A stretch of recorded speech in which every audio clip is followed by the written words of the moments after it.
ازيكم يا حبايبي؟ عاملين ايه؟ يا رب تكونوا في احسن حال. النهارده هنعمل وصفة حلوة مع بعض ان شاء الله هتعجبك، وموفرة جدا. بربع كيلو لحمة مفرومة هتعملي كمية كبيرة من اقراص اللحمة او الكبيبة الغمراوي. حاجة كده تحفة.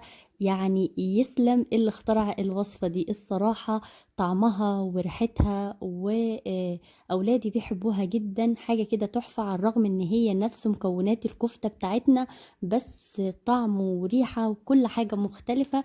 ان شاء الله الوصفة تعجبك واعملها وتجربيها ورايا، وان شاء الله تطلع معاكي مظبوطة. زي ما انت شايفة كده، مكونات ربع كيلو من اللحمة، وعليه الربع كيلو من اللحمة عليه نص كيلو من الرز. ولو هتعملي نص كيلو من اللحمة عليه كيلو من الرز.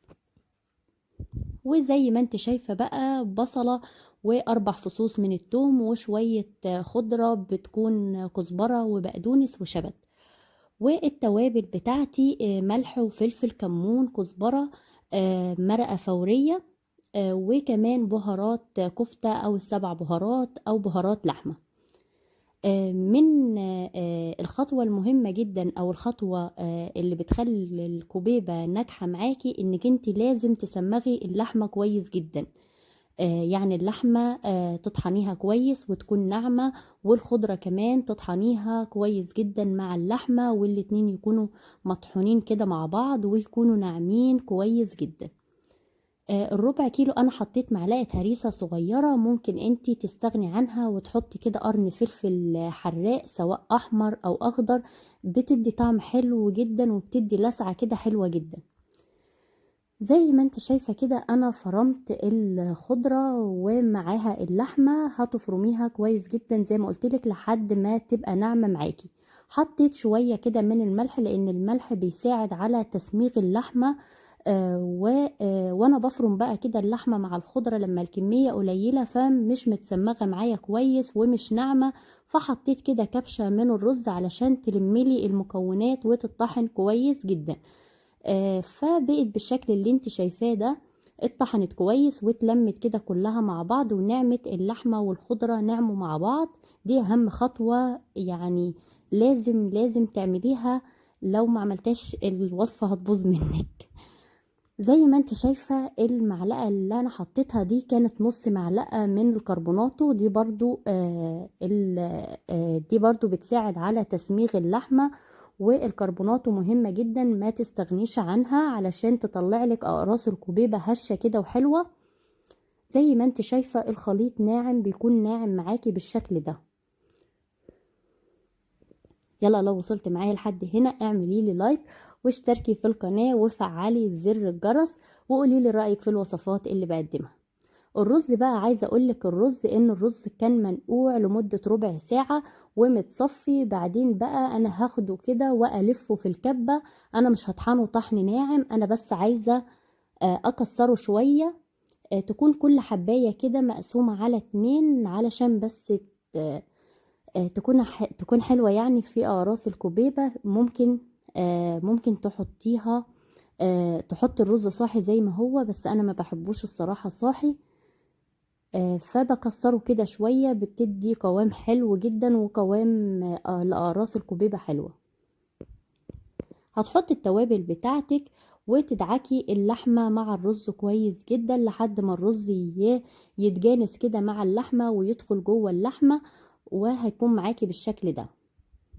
في نفس الوقت بقى لازم لازم تاخديها لفة كمان في الكبة لحد ما تتسمغ برضو كويس. وتلاقي وانت بتفرمي في الكبة العجينة بتاعت الكوبيبة ركنت كده كلها في جنب واحد. فانت كده تعرفي تمام ان الكوبيبة اتسمغت معاكي. هتكون بالقوام اللي انت شايفاه ده.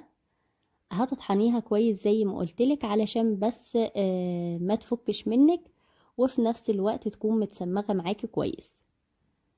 هتحطيها بقى في التلاجة تتشمع شوية لحد ما ننضف كده حوالينا ونغسل الكبة ونغسل الطبق والحوارات دي اللي انت عارفاها. شايفة ده بيكون قوامها طري كده. العجينة بتكون طرية وملزقة.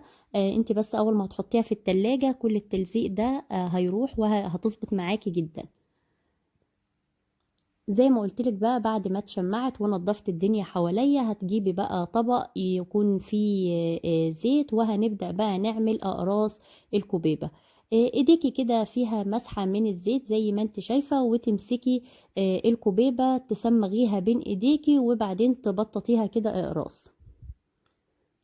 طعمها تحفة يا بنات، لازم لازم تجربيها.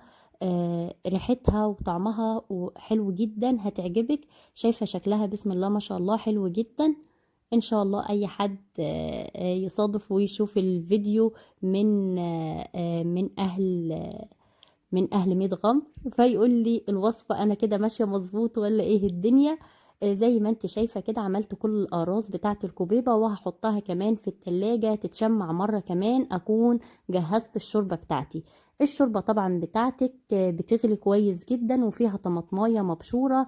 تظبطي الملح بتاعها، وتحطي رشة كده من الفلفل الاسود، وفصين كده من الحبهان، وتنزلي بقى بقراص الكوبيبة في الحلة حوالين داير كده، كأنك بترصيها حوالين داير كده زي الوردة كده بالشكل ده. عايزة اقولك ان ممكن تتخزن في المرحلة دي قبل ما بعد ما شكلنا اقراص الكوبيبة، تحطيها بقى في ورق فل، وتغلي فيها كويس، وتحطيها في الفريزر، وتخزنيها بقى، وتطلع على الاستخدام على طول، وتفك وتحطيها ساعتها تسويها في الشوربة. دي طريقة التخزين بتاعتها، وانا جربتها متخزنة برضو قبل كده، وجربتها بستخدمها على طول. حاجة حلوة جدا، اولادي بيحبوها الصراحة. طعمها وريحتها حلوة جدا، وفي نفس الوقت موفرة. يعني من ربع كيلو لحمة مفرومة بتعملي كمية ما شاء الله، ممكن يكونوا في حدود 30 قرص، يعني بتأكل يمكن 6 أفراد، فحاجة كده تحفة. زي ما انت شايفة انا بقيت بوسع بس كده اماكن، عشان ما اضطرش ان انا ازود شوربة كتير او ازود مية.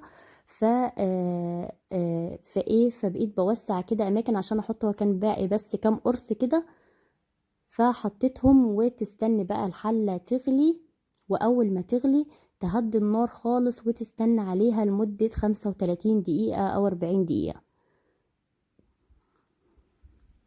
هتغطي الحلة بتاعتك وتستنيها تغلي.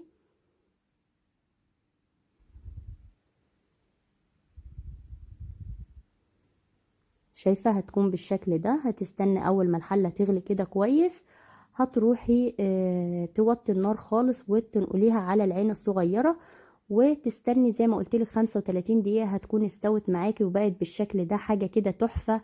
عايزة اقولك ريحة البيت بيبقى مقلوب ساعتها، والاولاد بيبقوا يكونوا فرحانين بيها جدا. شايفة شكلها بسم الله ما شاء الله روعة. جربيها ان شاء الله هتعجبك. عايزه اقولك في طريقه تقديم تانية للكوبيبه. انا بقدمها مسلوقه كده، اولادي الصراحه بيحبوها مسلوقه، بيقولوا لي بنحسها خفيفه عن انك انت تحمريها في بيض، وبتحمريها يعني ببيض. انا قدمتها المره دي بالشكل ده، مع سلطه، ومع مخلل، وبياكلوها بعيش. انا عن نفسي طبعا زي ما عارفين بقى بدأنا الدايت، فمنع العيش، فباكلها زي ما قلتلك. حطيت 4 اقراص كده من الكوبيبة وشوية خضار، ممكن تاكلها مع خضار المشكل اللي احنا عملناه، وممكن تاكلها مع سلطة. الاربع اقراص من الكوبيبة دول كانوا عاملين 250 جرام. انا مش بحط ساعتها نشويات، ولا تحط رز ولا فريك، لان هي جواها الرز وجواها كل حاجة. فانتي اكتفي، لا جنبها سلطة لا جنبها خضار. شايفة شكلها بسم الله ما شاء الله روعة، وهشة جدا. يعني هشة، هي باينة ان هي هشة ومنفوشة وكل حاجة، يعني مش معجنة ولا اي حاجة. ما تخافيش، اعمليها وجربيها وقولي لي رأيك. زي ما انت شايفة، وصدقيني والله هتشبعي. يعني ما تستغربيش انك هتاكلي من غير عيش، بالعكس هتشبعي في اليوم ده. انا ما كلتش فيه، كلت اتعشيت ببتاعة رايب يعني، او بتاعة زبادي. فحاجة كده تحفة. ظبطي اكلك وانت هتحسي انك مرتاحة نفسيا. عايزة اقولك بقى على طريقة تقديم تانية. انك انت تستني اقراص الكوبيبة دي تبرد، وتجيبي بيض، تربي البيض مع ملح وفلفل، وتحطي فيه اقراص الكوبيبة، وتحمريها بقى في شوية كده من الزيت. بتكون محمرة، زي ما يعني ممكن تتقدم مسلوقة وممكن تتقدم محمرة، اللي هو الطبق ده. انا دي مرة تاني كنت عاملاها مرة مسلوقة ومقدماها يعني بالشكل ده، وعملتها كده زي ايه، زي البرجر. حطيت كاتشب وحطيت خس وحطيت راس الكوبيبة وطماطم. اولادي ساعتها فرحوا بيها جدا. كان عشاء فحبيت اقدمها بالشكل ده، فكانت خفيفة وكانت حلوة جدا. الفكرة دي انك تقدمي اقراص الكوبيبة في الكايزر للعشاء.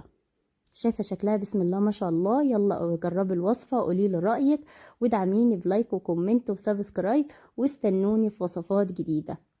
باي باي.